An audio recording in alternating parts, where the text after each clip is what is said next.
इतिहास जल्दबाजी में नहीं रचा जा सकता। आप प्लानिंग करके ब्लूप्रिंट बनाकर भी इतिहास नहीं रच सकते। बस एक छोटी सी चिंगारी चाहिए और उस दिन तो आग ही लग गई। हेलो गाइस, नमस्कार, चैनल के स्वागत है। Welcome back to the channel. अक्सर हम चीज़ों के ना होने से रोते हैं कि काश ये चीज़ हमारे पास होती तो हम ये कर लेते, ये चीज़ हमारे पास होती तो ये कर लेते, हाइट कम नहीं होती तो पुलिस में चले जाते, ये हो जाता, वो हो जाता। बहुत सारी चीज़ों को लेके हम कंप्लेन करते हैं। लेकिन आपको मैं एक बात बता दूं कि जो सारी चीज़ें होती है ना, उसके पीछे कुछ ना कुछ रीज़न ही होता है। आप बात कर लो एक्टर पंकज त्रिपाठी सर की, आप जानते ही होंगे उन्हें।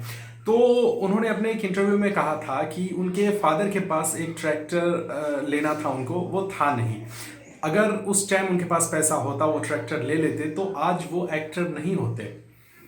तो जो चीज़ें होती है ना, आपको हमें पता नहीं होता किस कारण से हो रही है, सबके पीछे कुछ ना कुछ लॉजिक छुपा होता है। तो आज इस वीडियो में हम बात करेंगे कन्नड़ा हिंदी फिल्मों के जाने माने एक्टर अनंत नाग सर के बारे में। बहुत ही कमाल के एक्टर हैं वो, और जिन लोगों को भी पता नहीं है, जिनको लगता होगा कि वो सिर्फ कन्नड़ा फिल्में करते हैं या तमिल तेलुगु फिल्में करते हैं, तो नहीं, आप गलत हैं। उन्होंने बहुत सारी हिंदी फिल्मों में काम किया हुआ है और अपने डेब्यू में ही उन्होंने हिंदी फिल्म में काम किया था। लेकिन उससे पहले वो एक कन्नड़ा फिल्म जो कि 1973 में आई थी, संकल्प, उससे उन्होंने as an lead actor debut किया हुआ था। लेकिन उससे पहले जान लेते हैं उनके बारे में कुछ बातें। अनंत नाग सर का जन्म हुआ था एक कोंकणी फैमिली में 4 सितंबर 1948 को मुंबई में। जी हाँ, मुंबई में उनका जन्म हुआ था। उसके बाद उनकी स्कूलिंग जो है वो हुई मैसूर कर्नाटका से। जी हाँ, 9th तक उन्होंने वहां पे पढ़ाई की। उसके बाद फिर से ऊपर के हायर एजुकेशन के लिए वो मुंबई आ गए। मुंबई आने के बाद उन्होंने अपना पढ़ाई जो है आगे स्टार्ट किया और उसके बाद वो एयरफोर्स ज्वाइन करना चाहते थे। लेकिन जैसा मैंने आपको बोला, जो चीज़ें होती है ना कुछ उसके पीछे रीज़न ही होता है। तो उनका जो वेट है वो बहुत कम था, अंडरवेट थे वो। उसके बाद उनकी जो आई साइट थी, आंखें 6/6 नॉर्मली चाहिए होती है, तो वो भी उनकी कमज़ोर थी, जिस कारण से वो रिजेक्ट हो गए। अच्छा हुआ ना, देखो आगे क्या होता है फिर। तो उससे उनको निराशा हुई थोड़ी सी, क्योंकि उनके छोटे भाई भी थे। वो चाहते थे अनंत नाग सर की वो जॉब कर ले, फैमिली को भी हेल्प हो जाए। उसके बाद उनके जो भाई थे, लेजेंडरी एक्टर शंकर नाग सर, जो अब हमारे बीच में नहीं है, उनके बारे में भी मैंने वीडियो किया है, या अगर आप बोलोगे तो और डिटेल में उनके बारे में भी वीडियो करूंगा मैं। तो एयरफोर्स से रिजेक्ट होने के बाद अनंत नाग सर थोड़े से निराश हुए, लेकिन उन्होंने हिम्मत नहीं हारी।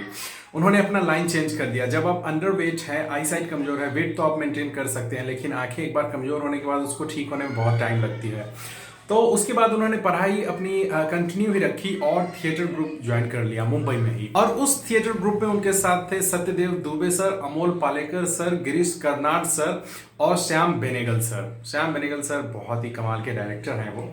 और 5 साल इन सभी ने थिएटर किया, जिसमें कि कोंकणी लैंग्वेज, मराठी, हिंदी, कन्नड़ा, इन सभी लैंग्वेज में उन्होंने प्ले किया। और एक एक्टर के लिए ना थिएटर प्ले जो होता है वो मांझने का काम करता है, मतलब चमका के रख देता है। तो 5 साल उन्होंने थिएटर किया। उसके बाद उन्होंने पहली फिल्म, कन्नड़ा फिल्म संकल्प 1973 में एज एन एक्टर डेब्यू किया। उसके बाद 1974 में श्याम बेनेगल सर एक एक्टर की तलाश कर रहे थे, तो उनकी नज़र गई अनंत नाग सर पे।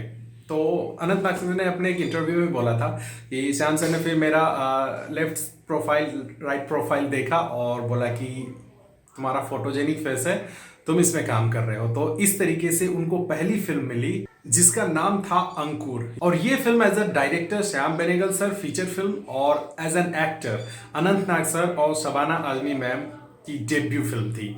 फिल्म को बहुत अच्छा रिस्पांस मिला और यहीं से एक स्टार्ट हो गया। उसके बाद अनंत नाग सर ने श्याम बेनेगल सर के साथ अगले 5-6 सालों में लगभग 5 फिल्मों में काम किया, जिसमें निशान, भूमिका, कुंदूरा, जो कि एक हिंदी तेलुगु लैंग्वेज की फिल्म थी, उसके बाद कलयुग। ये सारी फिल्मों में उन्होंने 1974 से 1981 तक श्याम बेनेगल सर के डायरेक्शन में काम किया था। तो इसी सब के बीच जब 1974 में उन्होंने अंकुर की थी, उसके बाद यानी कि नेक्स्ट ईयर 1975 में उनको डायरेक्टर जीवी अय्यर सर की फिल्म हमसा गीता, मतलब द स्वान सॉन्ग, उसमें उनको काम करने का मौका मिल गया, जो कि फिल्म आई थी 1975 में, और इस फिल्म को भी बहुत अच्छा रिस्पांस मिला था और कई सारे अवार्ड्स भी मिले थे। इसके बाद उन्होंने लगातार फिल्में की, और जैसे कि आपको बता दूं कि उनकी फिल्म है गौरी गणेश या फिर माया बाजार, ये तो अभी की फिल्म है, उससे पहले भी बहुत कमाल कमाल की फिल्में की हैं उन्होंने। फिर KGF चैप्टर 1, उससे पहले भी आते हैं, दूरदर्शन पे एक सीरियल आता था मालगुडी डेज, पता ही होगा आप लोगों को, जो यंग एज वाले उनको पता नहीं होगा, जो 30+ वाले हैं उनको पता होगा। लेजेंडरी डायरेक्टर एक्टर शंकर नाग सर ने उस सीरीज को डायरेक्ट किया है, और उसमें से 13 एपिसोड में अनंत नाग सर ने भी काम किया हुआ है। जी हाँ, अनंत नाग सर ने अपने छोटे भाई के डायरेक्शन में काम किया हुआ है, और आज अगर शंकर नाग सर होते तो मुझे बताने की जरूरत नहीं है कि KFI किस लेवल पे होती।